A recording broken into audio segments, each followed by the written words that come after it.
Hi, my name is Paris Perry, and today for my intellectual AV mix, I'll be discussing how colorism in the popular media affects younger generations of Black women. So why I chose this specific topic is because it is something that I struggle with myself. So I have found it extremely hard to be comfortable in my own skin. I'm constantly comparing myself to be the next Zendaya or the next Janae Aiko or the next Zoe Kravitz or the next Beyonce, but with all these women that I just said and that are pretty according to society is because of their lighter complexions. So although what they all have in common is that complexion, I never believed that I was beautiful without someone telling me that I was so.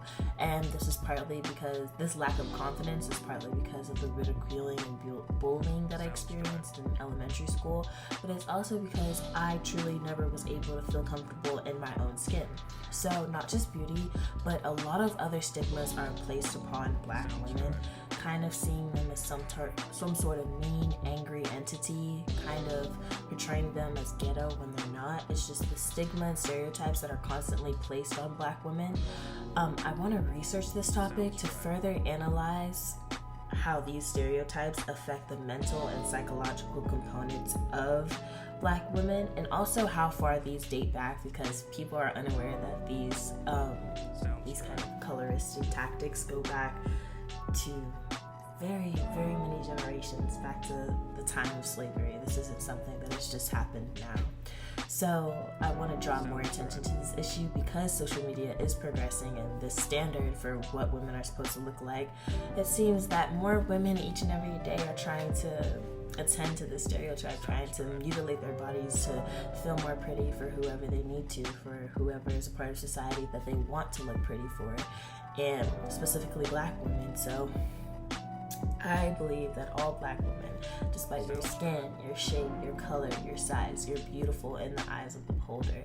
But society has a way of shifting it to making you believe that you're not. So society has a way of making the Black woman feel as if she's less than deserving of someone else's love just because of what she looks like. So through this research, I will be able to kind of explain to the masses of what this is and how deeply this is affecting not just Black women of my generation, but older Black women as they progress through the years and they forget to love themselves for who they are. So, and I hope you enjoy it. Sounds dry.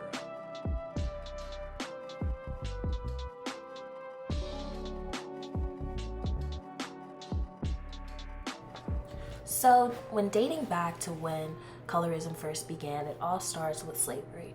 So slaves with a lighter skin tone were assigned to domestic tasks, while slaves with darker skin tones were forced to work outside in the fields, doing much grueling tasks. So lighter skinned slaves were obviously favored much because they were a product of an owner raping a slave, and it then created what they used to call a mulatto child. So these children were very much a lot more favored than the other children who were of a darker complexion. And in the 19th and 20th century, there was also something called a paper bag test. So the paper bag test was often utilized in Black spaces and in hiring of Black people. So if someone was darker than the paper bag, they weren't allowed to come into the space, or they weren't allowed to be considered to be hired. But if they were a little bit lighter or just as light as the bag, they were allowed to come into the place, and they were allowed to be hired. So it became a thing where people were more than likely going to try to bleach their skin to get jobs. It was a matter of their life. It was a matter of providing for their families, for their children. So they had to make a decision on whether they were going to stay the skin tone that they were and barely have enough job to feed their families, or if they were going to have to bleach their skin. And there were a whole bunch of propaganda posters advertising for people to bleach their skin. If you want to live a better life, bleach your skin. If you want to get a lot of money, look a little whiter. It was this thing on how lighter people were commonly treated a lot more better than darker complexion people, so you wanted to be lighter. As we move to colorism in the 21st century, celebrities like Zendaya and Amanda Listenberg have developed larger roles in Hollywood, jumping through the barriers faster than darker complexioned women have.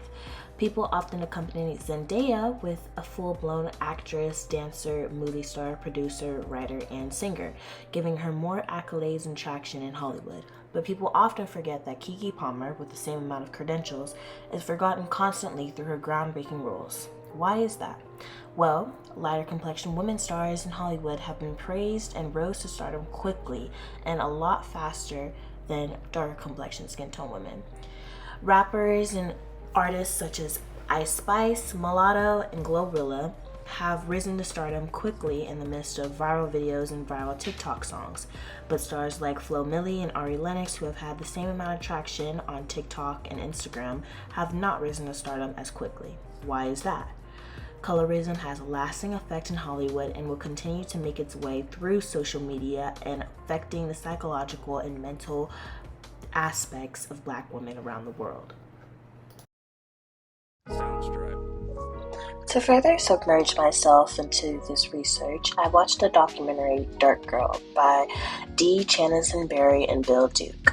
In this documentary, it explores the deep-seated biases and attitudes about skin color, particularly dark-skinned women, outside and within the Black American culture.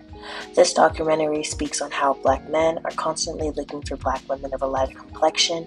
Skin bleaching and skin lightening became a practice done by the masses to protect them from being denied by society, and even Black women encouraged others to mutilate themselves to become what society believed would make them more appealing. In the next few videos, you will see how these deeply sickening practices rooted themselves into the minds of very young Black women. It'd just be easier. But the only thing that got me through that was my mom telling me and my friends, especially Kamaya, just being there and having someone to talk to. It just made me think I can't leave them, because it keeps me coming to school every day and just that smile on my face sometimes. It's painful. It is. Because it shouldn't happen to anyone. We shouldn't have to hate ourselves because of the color of our skin. And the fact that I had to talk one of my best friends out of not wanting to be like that because the color of our skin, about the fact that we're just so bad. It's not right.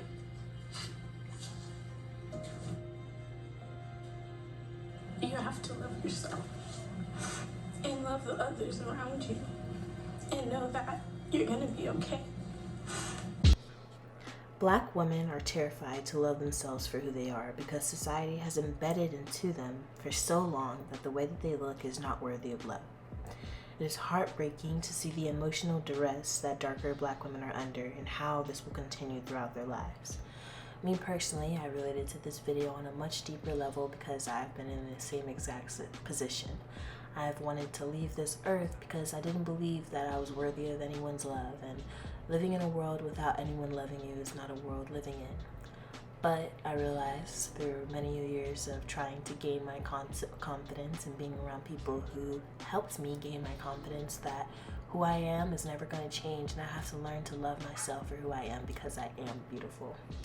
The next video will show how the darker women in Black-made media project the conception that lighter is better, and how being darker shows no actual privilege other than the privilege that exists for lighter-skinned women. Not just a white thing. Stereotypical figures like the angry Black woman and sassy Black friend are unfortunately also present in Black-made media. In the recent past, there have been numerous examples of Black people in the media perpetuating the idea that lighter is better. The popular 90s sitcom Martin, as brilliant as it was, is a shining example of this problem. Light-skinned Gina was positioned as attractive, intelligent, and funny versus her dark-skinned friend Pam, who despite being bangin', was often coded as unattractive and the butt of many of Martin's jokes. And what we will not do is stand for anyone coming for sitcom legend Tashina Arnold. And there's been even more recent instances of this. Remember that time Kanye West held a Yeezy casting asking for multiracial women only? Or when the casting call for the movie Straight Outta Compton described A girls as the hottest of the hottest with real hair, and D girls as, and I quote, African American girls, poor, not in good shape, medium to dark skin tone.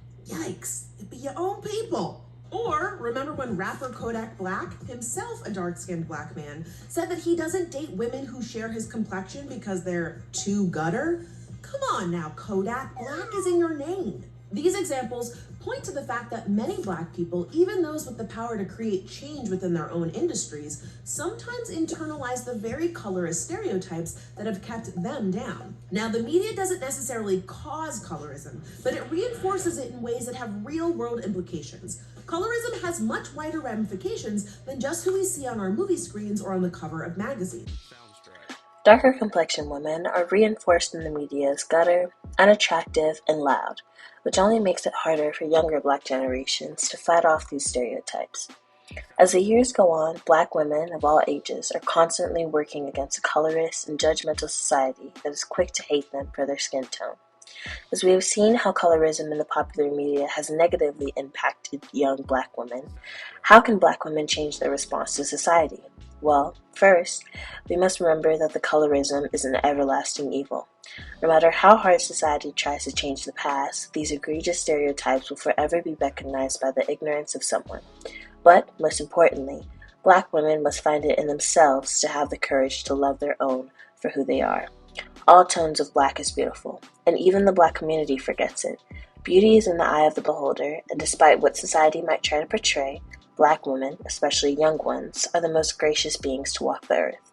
A message to all young black women, something that I wish I heard before, is that you're not your hair or your skin, you're the soul that lives within.